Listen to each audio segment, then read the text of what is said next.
Episode 37 na tayo ng Magandang Dilag, araw ng Miyerkules, August 16, 2023. Naririnig nga nito ni Blair, no, yung sinasabi nito ni Greta.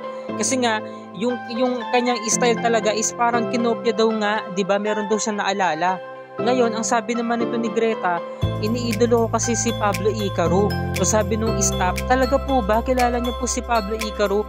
Akalain niyo po yun, no? Pinoy pala siya. Oo, iniidolo pa nga niya si Alexander McQueen na isa ring kilala sa mga designer sa buong mundo. Ngayon, naalala nito ni Blair yung panahon na nagkita sila nito ni na Gigi, saka nagkaharap-harap sila ni Pablo Icaro. Pinuna ni Pablo Icaro yung artworks niya, yung design niya. Sobrang ganda. Ngayon, kilala kasi ni Gigi yung designer na yun. Kaya kumbaga, nagkatugma-tugma lahat. So sabi naman ni Greta, so nasan po yung mga ibang tracksuit nyo? Sabi nung staff, ay kukunin ko lang po sa staff room. Tapos sabi naman ni Greta, ay samahan na kita para makapili na rin ako.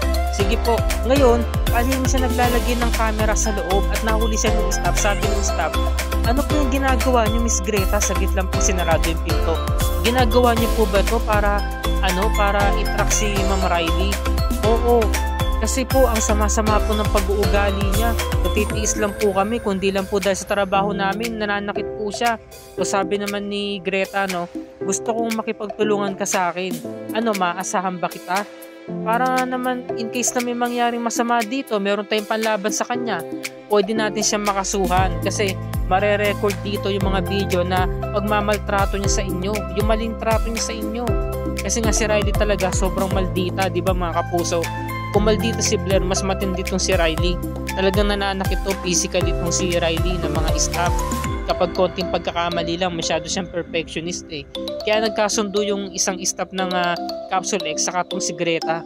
Yun, maglalagay nga siya ng mga camera dito. Diba?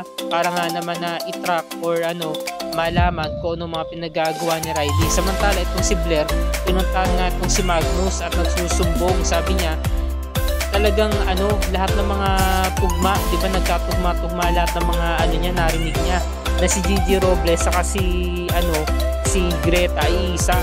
Ngunit masyadong kampante itong si Mayor Magnus. Sabi niya, meron akong tauhan sa facility. Hayaan mo, papa-check ko kung anong kalagayan doon ni Gigi Robles. Mabuti pa sumama ka na lang sa campaign ko bukas. At i-entertain mo doon si Greta, nandoon siya. Kausapin mo siya, kilalanin mo. Yun. So, tumatak sa isipan ni Blair nga na isang magandang option yun, di ba? Para nga mas makilala pa itong si Greta. At sumunod na araw, ito na nga yung Sumbalinos party. Nagkaroon nga ng mga Zumba dito sa barangay na to at guest nga nila si Greta. Kaya talagang naghiyawan yung mga tao. Ayan no.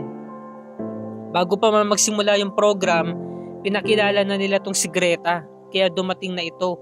At talagang nagsalita ito sa mikropono. Binati niya yung mga titos and titas na mga nagsusumba. Pati binanggit niya rin yung 3 barangay na nandiyadyaan, di ba, na nag-participate para nga sa campaign rally nito ni Mayor Magnus. Ayan. Na nagsasayawan na sila. Nagsimula ng mag-start yung program. Samantala, biglang dumating itong elite squad, yung mga babae. At nagulat nga itong si Blair na kaya pala umangkat ng mga pumakyaw ng mga tracksuit itong si Greta is para ipasuot sa mga chipipay, sa mga chip na mga matatanda at mga lolo at mga lola, 'di ba, mga tito titas. Masyado daw niyang binababa ang brand ng Capsule X kaya siya nagrereklamo. Mga chip daw mga nagsusot, hindi daw bagay sa kanila. So sabi naman ni Magnus, dapat nga pasalamatan mo si Greta kasi dagdag din ito sa sales ng company. Nakatulong pa sa sayo. Dapat nga magpasalamat ka. At saka nakatulong din siya na mabigyan ng mga ganyang kagandang kasuotan yung mga sumusuporta sa akin. So nilapitan na nga ni Blair tong si Greta. Sabi niya, wow naman Greta, napaka-charitable mo pala. Buruin mo, kaya ka pala pumakyaw ng mga tracksuit ko para ipasuot mo sa mga matatandang yan. Sabi naman ni Greta, oo naman, of course, para naman mas maramdaman nila na special sila na taga-suporta ni Mayor Magnus. Para naman maramdaman nila na paano naman makasuot sila ng mga magandang kasuotan. Kagaya na lamang to ni Alin Bebang. Suot niya yung tracksuit, mamaya magtitinda na yun ng nilupak. Natawa ko doon mga kapuso. Tapos biglang lumapit itong si Nanay Bebang, no, na napapangitan siya sa tela nung truck. So sabi niya, makapit to ang amoy ng pawis. Tapos noon, masyado daw manipis yung tela. Sabi naman ni Greta, ganito lang po yan nanay, bago niyo po laban, ibabad niyo po muna sa tubig, tapos lagyan niyo po ng suka. Ibabad niyo lang po ng ilang minuto, tapos po, saka niyo na po laban. Ngayon, naririnig nila yung usapan. Sabi naman ni Blair, di ba Allison, bago mo naging PA noon si Gigi, nagtrabaho muna siya sa isang laundry shop? Oo, Blair, yun, doon na siya nakatunog, di ba? Ngayon ito na, nagupuan na yung mga babae. Dahil malapit na nga mag-speech itong si Mayor Magnus. Ngayon, kinausap ni Blair itong si Gigi, sabi niya, alam mo ba, mahilig ka ba sa hipon? Kasi hindi ako kumakain nun eh, kasi alam mo na, yung ilalim ng hipon is yun lang ang maganda. So naalala ni Gigi, no, na nilait-lait siya noon ni Blair ng mga panahon na hindi pa siya kagandahan. Sabi nga ni Blair, no, akalain mo, no, pwede pala maging model itong girlfriend ni Jared. Pwede siya maging hipon, no. So sabi naman ni Gigi, no, ni Greta, huwag mo mamaliitin ng ang hipon, kasi kapag naging tempura yan, pwede ka na lang itumba. Diba? Tapos nung biglang tinawag na nga ni Riley yung asawa niya at nag-speech na nga itong si Mayor Magnus, nagpasalamat siya na dumarami na raw, ibig sabihin nagtitiwala sa administrasyon, kaya nagpapasalamat siya. Tapos nagkaroon ng grand entrance itong si wala ng eme, biglang dumating itong si Donna at sumisigaw siya, sabi niya yun nga, siya ang dahilan kung bakit nabaliw yung best friend niya. Mayor, mamamatay tao, ilabas mo si Gigi, di ba? Siya ang dahilan kung bakit namatay si Ninang Luisa niya. So affected itong si Greta, no? Nasasaktan siya at nalulungkot siya. Ngayon biglang komentar itong si Riley, sabi niya, hindi po totoo mga sinasabi ng babae niyan, wala pong katuturan, kaya wag po kayo maniniwala sa kanya. Sabi naman ni Donna, hindi totoo yan, kriminal ka Mayor, magpakatotoo ka, ilabas mo ang totoo, ilabas mo ang kaibigan ko. So nakilala siya ni Allison. Sabi ni Allison, oh, I know her, she's Gigi's friend.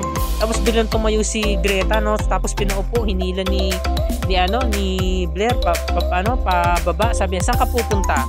Kilala mo siya, no? Sabi, no? Alam mo, meron ako naalalang isang babae eh. Ayaw ko lang talagang masambit-sambit ang pangalan. Siya yung pinaka-weirdong babaeng nakilala ko sa buong buhay ko. Sabi naman ni Greta, sino naman? Is Gigi Robles. Huwag mo sabihin kilala mo siya. Hindi ko siya kilala. Ma'am, pwede na ba akong mag-CR? Hindi naman siguro masama mag-CR, di ba? Tapos bigla na siyang umalis. Tapos ang sabi naman ni Alice, ang tinanong ni si Blair, sabi, ba't mo naman inaaway si Greta? Sabi ni Blair, no, hindi ko siya inaaway, kinikilala ko lang siya. Tapos noon, ito na nga, pinapalabas na nga itong si Donna, kinakaladkad, sabi, panggulo ka lang dito eh. Sabi naman ni Donna, huwag niyo nga sirain to, napakahirap akong gawin to, wala kayong pakialam sa akin. So sabi naman ni Greta, umentra siya, sabi niya, bitawan niyo siya, sige na, ako na bahala dito, hinaharas niyo siya eh.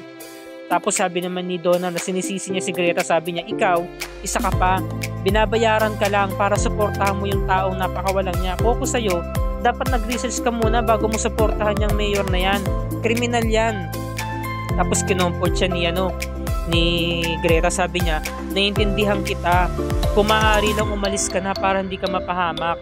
Kasi kung wala rito ang kaibigan mo, alam ko, hindi rin to gugustuhin ng kaibigan mo si Gigi na pumunta ka rito kasi ayaw niya na mapahamak ka.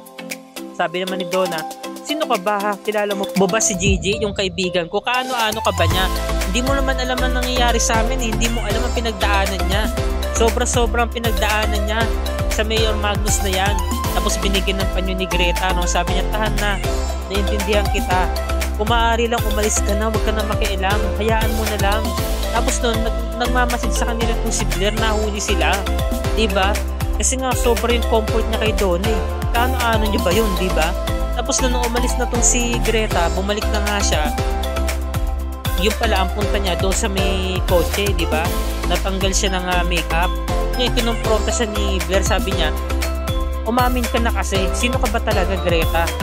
Alam mo, bakit ayaw mo magpakatotoo? Ba't hindi mo sinabi dun kay Donna na dati mong kaibigan na ikaw yon, na nagpapanggap ka lang? Tapos sabi naman ni Greta, ano bang gusto mong palabasin ha? Blair, bakit binabantayan mo na ba ako? So sabi naman ni Blair, oo, umamin ka na ikaw si Gigi Robles. So nagulat si Greta, sabi niya, no, ano ba yan? ang dami-daming sasabihin mo sa akin si JJ Robinson, pwede bang si Pia Wurtzbach na lang para naman maiba, para mas maganda. Tapos si Attorney Eric, pinuntahan yung hospital at nakausap niyo yung nurse na tumulong kina Luisa sa kay Gigi. Binigyan niya ng mga pangalan kung kilala ba ito kasi na-admit daw ito dati last year sa hospital na yan. So sabi naman nung nurse, pasensya na po sir, hindi po kami dapat magbigay ng mga impormasyon sa inyo. O alam ko, pasensya ka na, pero nagkaroon kasi sila ng death threat before at gusto kong tulungan sila, gusto kong makakalap ng mga ebidensya. Ito yung mga litrato nila, kilala mo ba sila? Sabi nung nurse. Naku sir, sa dami po nang na-admit dito, hindi ko na po matanda ng mga naging pasyente namin. Okay, sige, tawagan mo na lang ako, ito yung calling card ko. So ito na nga, nagkasagutan na. Balik tayo dito kina Blair sa kay Gigi, no? Talagang nagkakasagutan na sila at pinapaamin nga talaga ni Blair na itong si Greta ay si Gigi, no? Nagtatago daw siya sa katauhan nito ni Greta.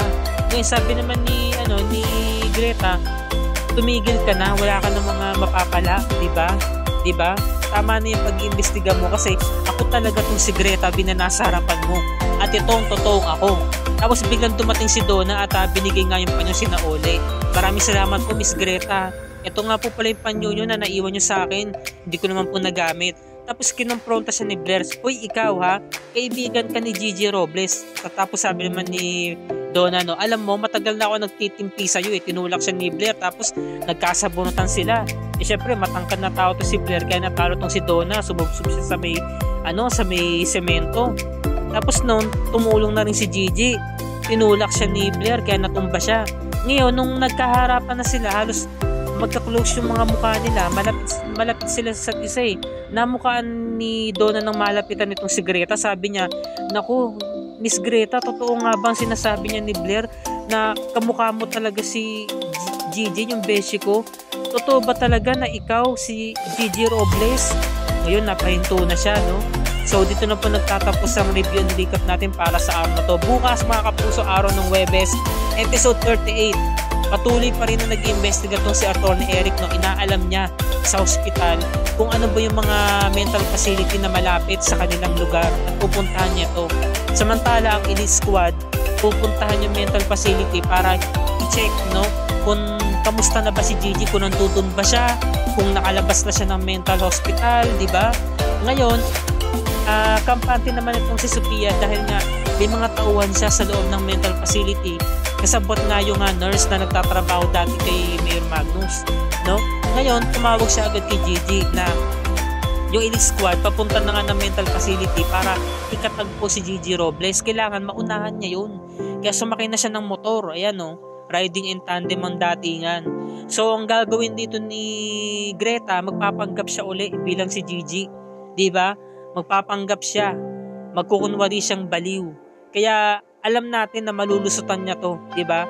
So very exciting talaga mga kapuso. Talagang dapat nating abangan ang mga susunod na episodes na Magandang Dilaw. Wag natin tong palalagpasin, no? Bukas na yan, araw ng Huwebes, August 17, 2023 at dito na po natatapos ang review and recap natin para sa araw na to. Maraming salamat po sa inyong panood mga kapuso. Kung bago ka pa lamang sa akin channel, please like and subscribe this channel at i-hit mo na rin ang notification bell icon para lagi ka updated sa mga episodes na Magandang Dilag in other GMA shows tulad nito. Maraming salamat po ulit and God bless us all.